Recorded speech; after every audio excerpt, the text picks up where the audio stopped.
En Al Día Noticias, emisora Punto 5, establecemos comunicación con Gerardo Jumí. Él es congresista en representación de la población indígena y actualmente está haciendo una denuncia que hemos registrado aquí en Al Día Noticias y es sobre las consecuencias del conflicto armado para la población indígena en Colombia. Hay una estrategia de exterminio racial contra los pueblos indígenas, ha dicho la Organización Nacional Indígena de Colombia, la UNIC.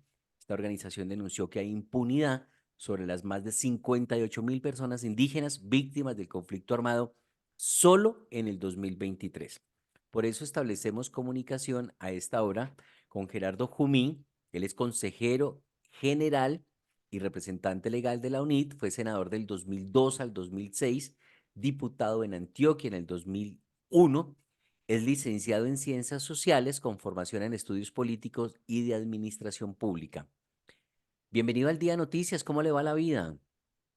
Bien, muchas gracias por la invitación. Estamos muy atentos. Bueno, hablemos un poco de esta denuncia que está haciendo la UNIC, que hay una estrategia de exterminio racial contra los pueblos indígenas. ¿Quién los está exterminando?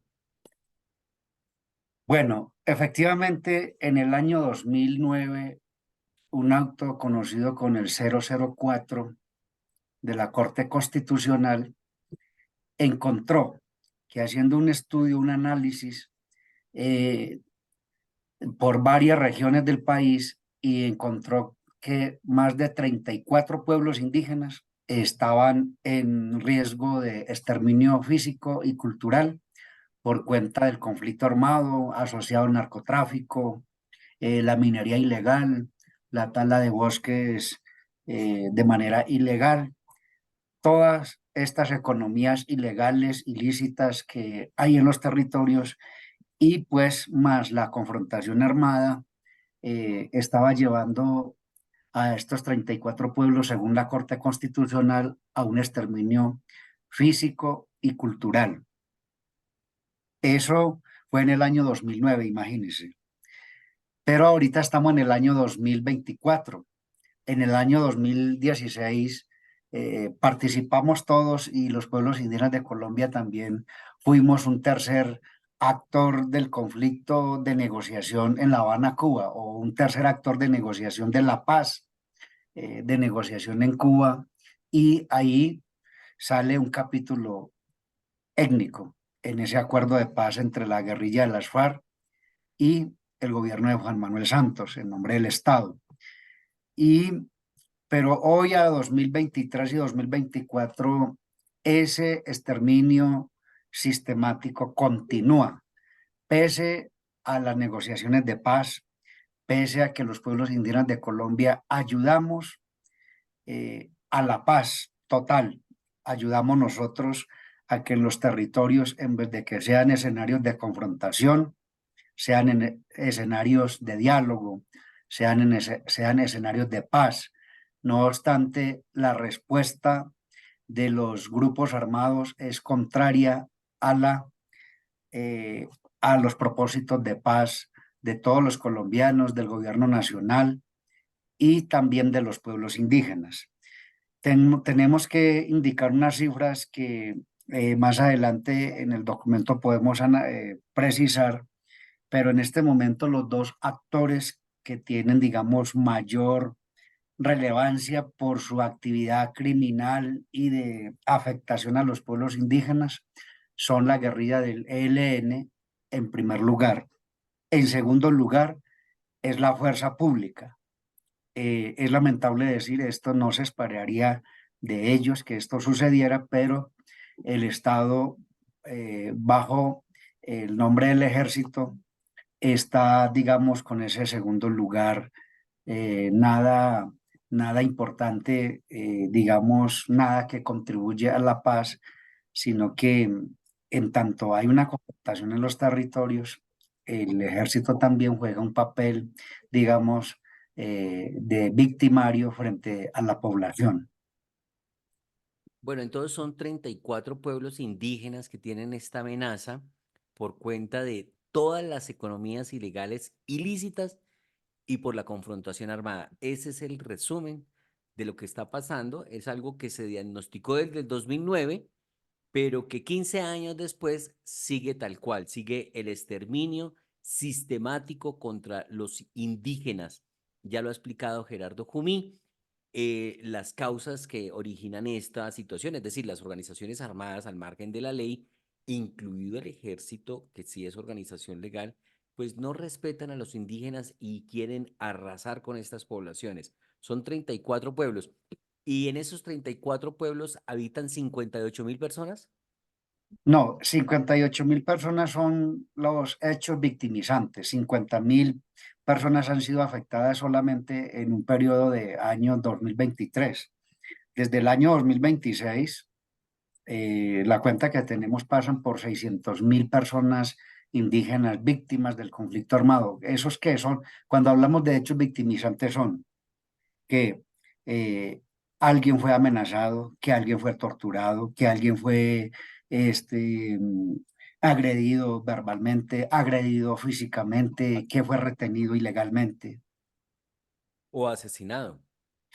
Ah, claro que sí, se me estaba olvidando, o desplazado, o está confinado, o su mercado, su bastimento fue retenido, se lo robaron. Toda suerte de hechos suceden en los territorios. Vivos y violentos contra, no los dejan vivir en paz, no los dejan vivir tranquilos, no los dejan Ah, hacer su vida. así es.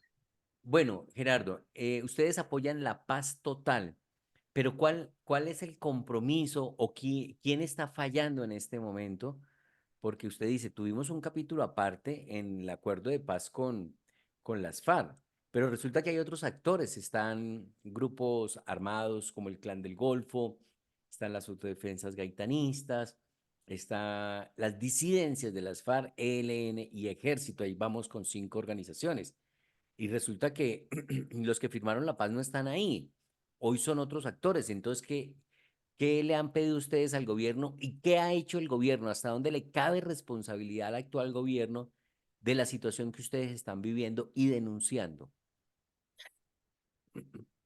Exactamente es cierto lo que usted dice. Los que firmaron la paz, pues están tratando de vivir un proceso de paz, pero quedaron otros grupos. Las disidencias también, ¿no? Cuando analizamos el documento que publica el Observatorio de Derechos Humanos de la ONI, encuentra que cada uno de estos grupos, disidencias, el Estado Mayor Central de las FARC, las autodefensas gaitanistas, el ELN, cada uno tiene, digamos, una participación porcentual en la afectación a los pueblos indígenas. Lo que ocurre es porque uno tiene que hacer referencia al capítulo étnico firmado en el acuerdo de paz entre la extinta guerrilla de las FARC y el Estado colombiano. ¿Por qué? Porque se esperaba que si se desmovilizaron 7.000 combatientes de guerrilleros de las FARC, se esperaba que, digamos, a los indígenas, a los campesinos y a las zonas rurales, la afectación fuera menos o ya no existiera. Pero entonces, como quedaron disidencias, Mm, como se han fortalecido otros grupos armados, mm, entonces la afectación continúa o inclusive en aumento. Hay otra pregunta que nos parece importante responder de la que usted está haciendo. mm. ¿Qué está haciendo el gobierno? Yo creo que el gobierno eh, está haciendo algo importante, que es tratar de hablar con todos los grupos armados. Sin embargo, nosotros hemos visto y ya lo hemos sugerido, perdón, ya lo hemos sugerido de que haga consejos de seguridad por regiones, en coordinación con las guardias indígenas y con las autoridades indígenas, para, digamos, coordinar acciones conjuntas. Hemos también solicitado que el gobierno nacional realice una sesión especial en el marco de se llama esa Comisión Nacional de Garantías de Seguridad. Esa es una instancia instituida también en el marco de los acuerdos firmados con la extinta guerrilla de las FARC. ¿Para qué es esa instancia, esa Comisión Nacional de Garantías de Seguridad? Para hacer seguimiento al desmantelamiento de los grupos paramilitares, de los grupos criminales, para hacer seguimiento a las afectaciones que se están haciendo a los desmovilizados, a los movimientos sociales, a los pueblos indígenas.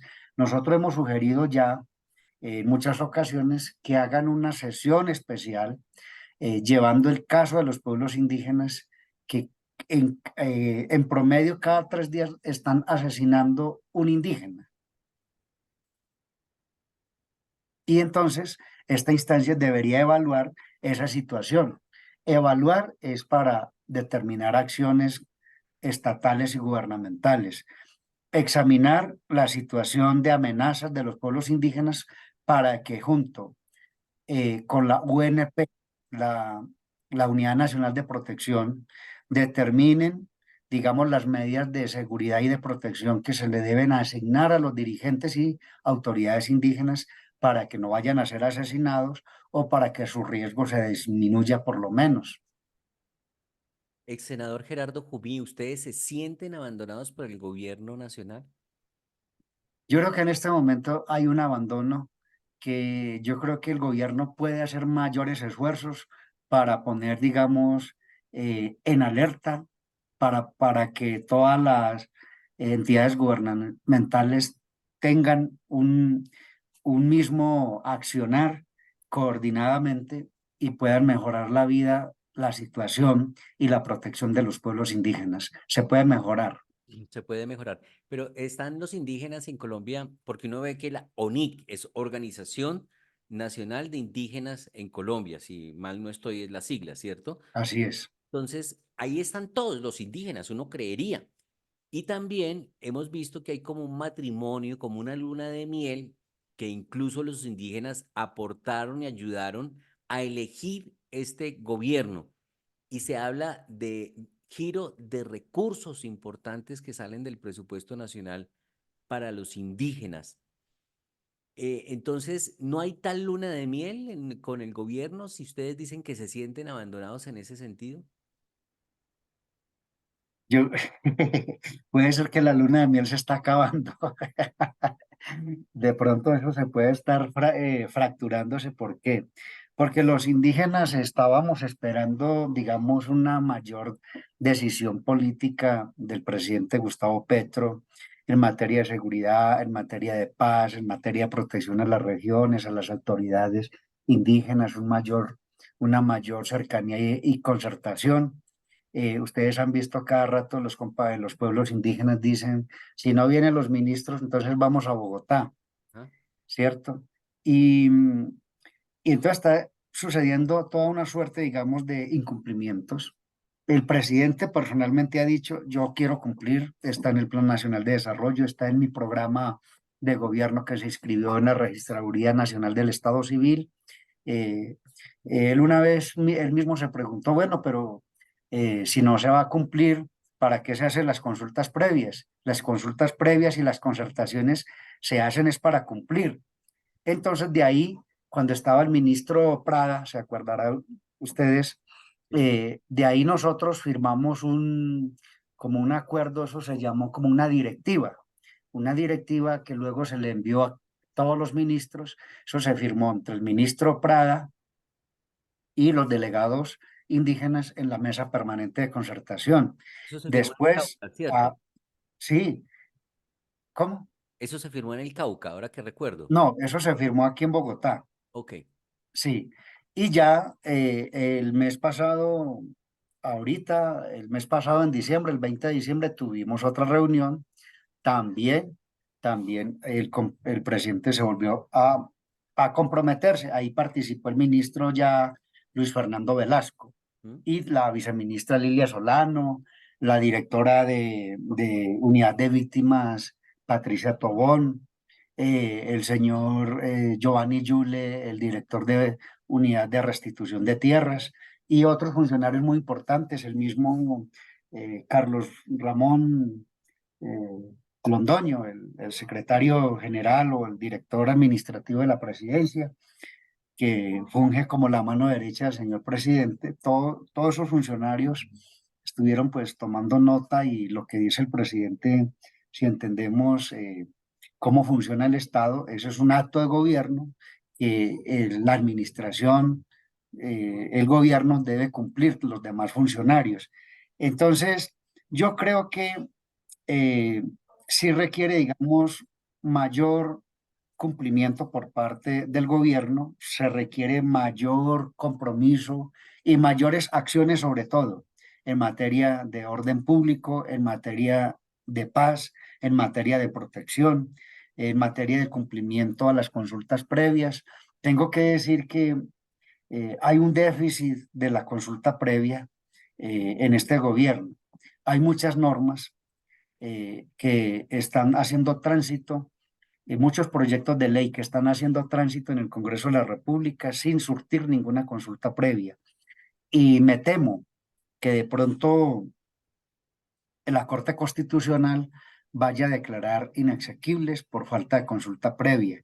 Ahí sí, otrora que los que hoy están en la oposición estaban en el gobierno, no consultaban y hoy ellos sí están pendientes si se consultó o no a los pueblos indígenas para demandar ante la Corte que no se consultó.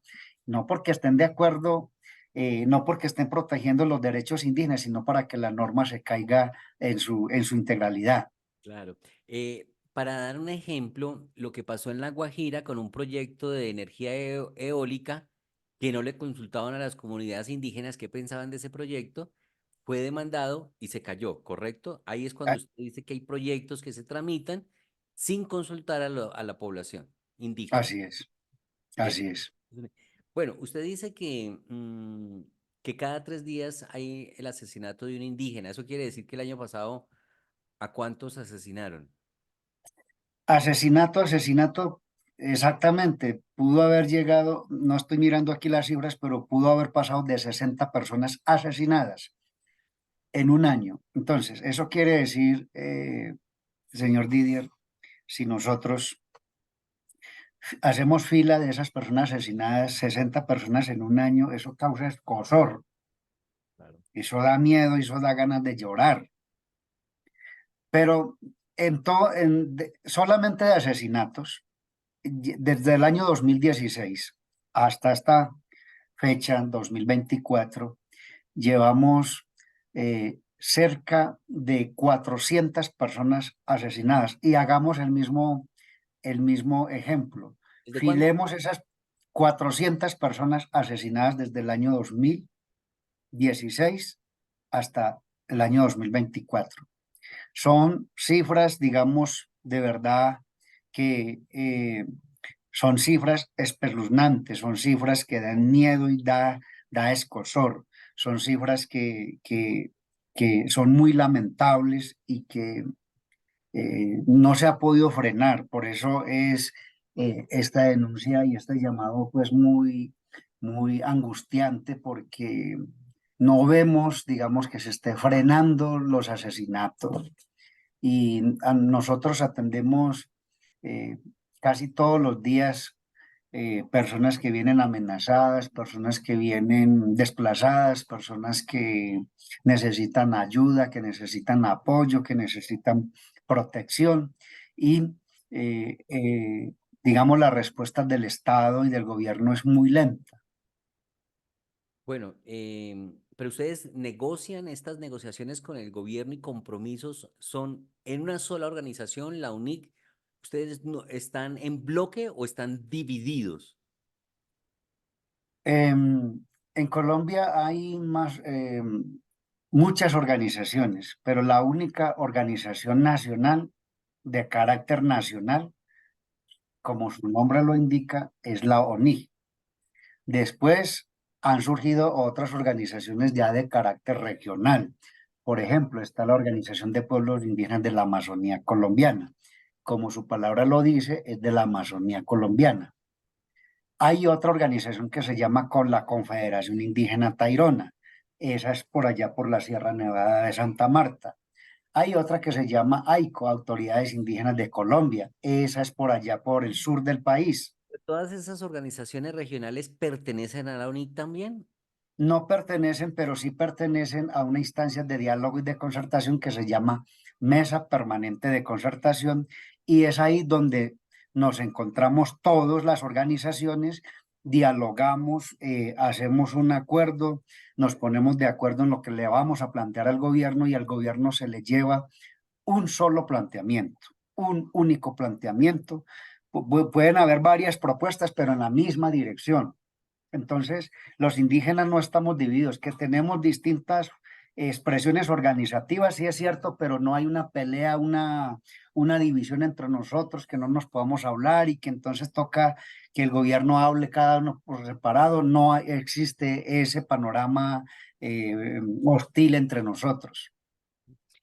Senador Gerardo Comí, pero el gobierno les ha estado cumpliendo con los giros de los recursos. ¿Qué cantidad de dinero reciben los indígenas? Porque ese ha sido un punto de debate también en el país y hay gente que rasga las vestiduras que porque a los indígenas se les manda dinero del presupuesto nacional. ¿Qué tanto dinero reciben ustedes y qué hacen con ese dinero?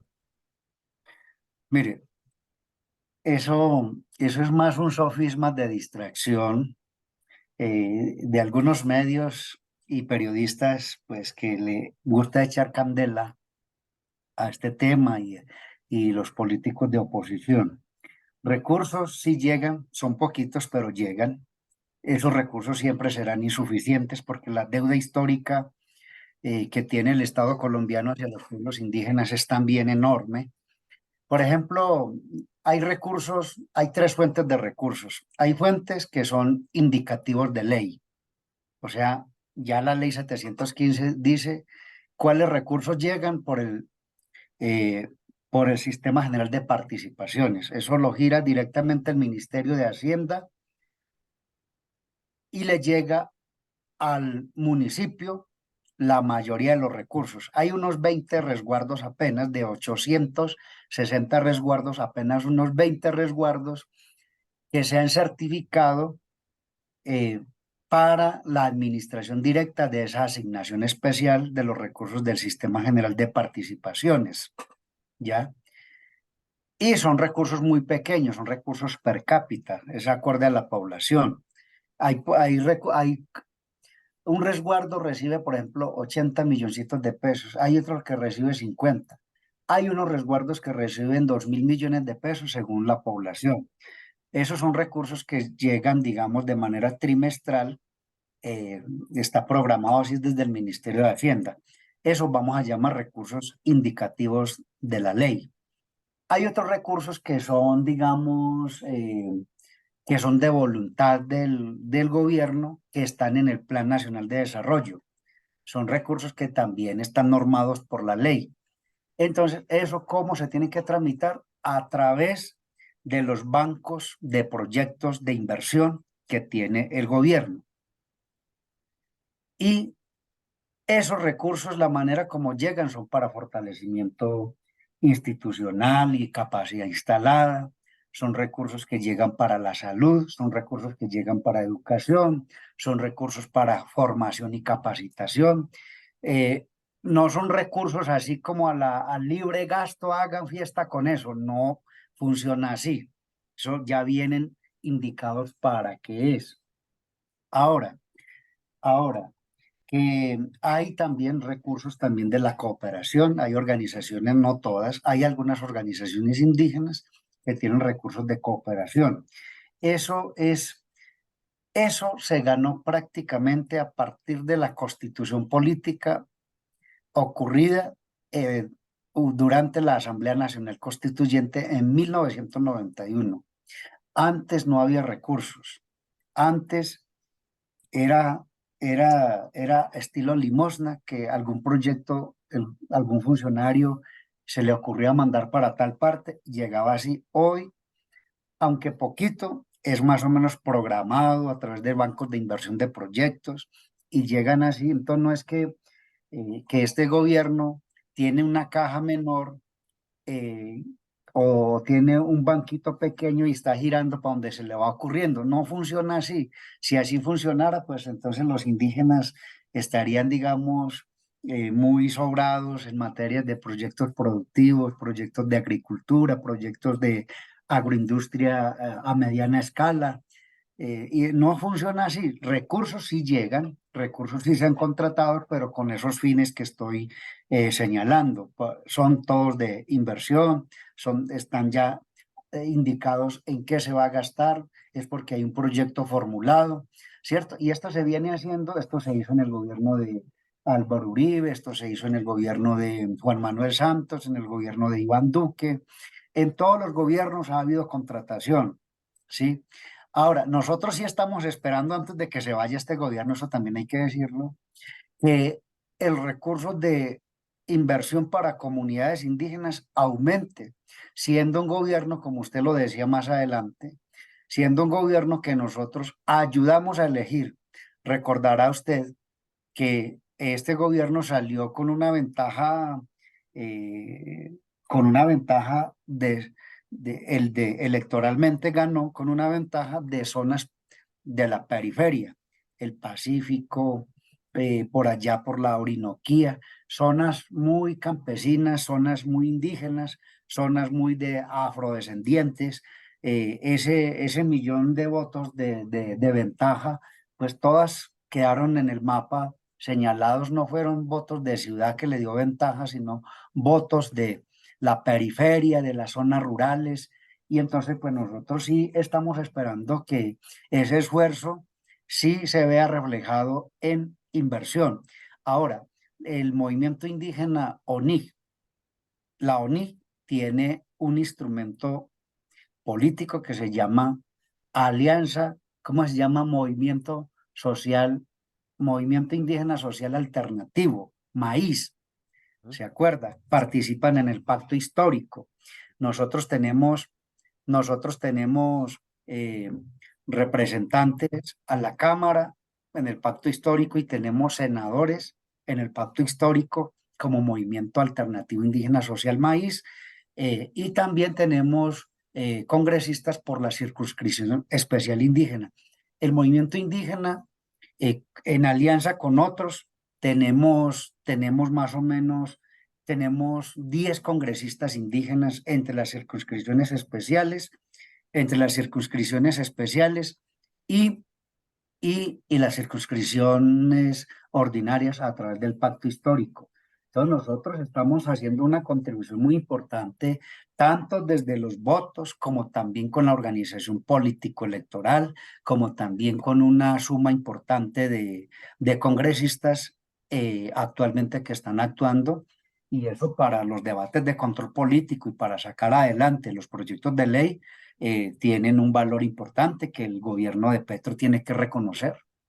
Ex senador, cuando usted dice que recursos de cooperación, ¿esta cooperación es con gobiernos internacionales o esa cooperación es acá a nivel de Colombia, en el sentido de que si ustedes ponen un recurso o tienen tales proyectos, se giran los recursos? ¿Cuáles son esos recursos de cooperación?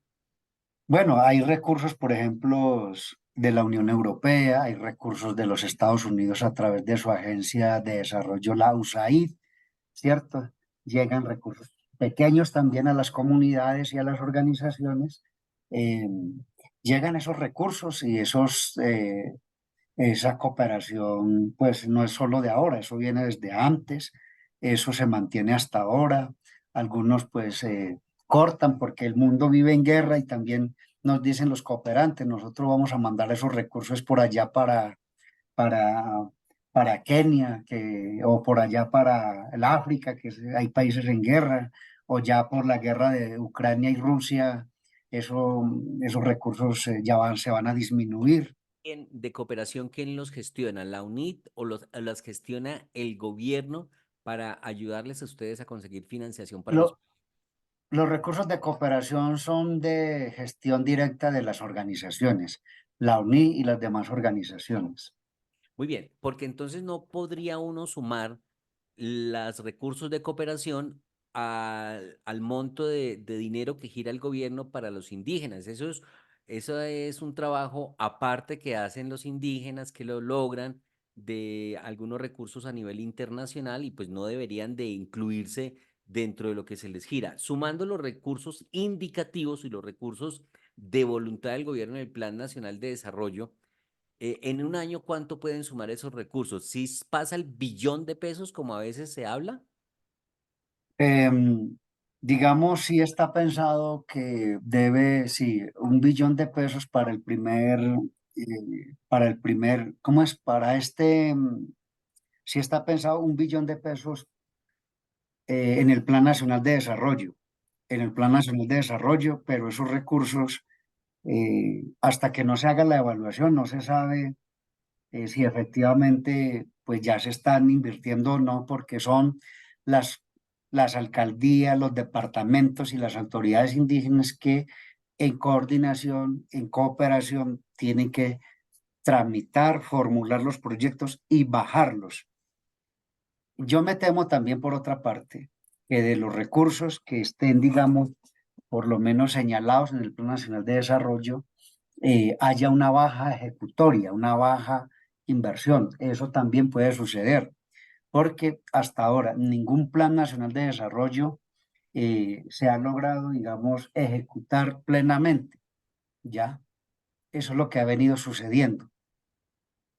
Sí, bueno, ¿se sienten arrepentidos ya de haber ayudado a elegir a Petro o todavía no ha llegado ese arrepentimiento? Puede que algunos compañeros indígenas y algunas autoridades me lo han dicho. Yo no. Nosotros asumimos las consecuencias de una decisión política. Nosotros nos vamos a mantener apoyando al gobierno y nosotros vamos a mantener una crítica saludable, independiente, una crítica constructiva, exigiendo que el gobierno ponga toda la voluntad, cumpla los compromisos, haga las inversiones. Digamos, ese es el deber del gobierno y el deber de un ciudadano y de las organizaciones del movimiento social es mantener una interlocución, un diálogo permanente. Nosotros decimos que el diálogo se debe mantener de gobierno a gobierno, porque nosotros como pueblos indígenas también ejercemos gobierno en los territorios, somos una expresión de gobierno, no funcionarios gubernamentales, pero también somos gobierno dentro de la misma república, dentro del mismo estado, y entonces por eso mantenemos el diálogo de gobierno a gobierno.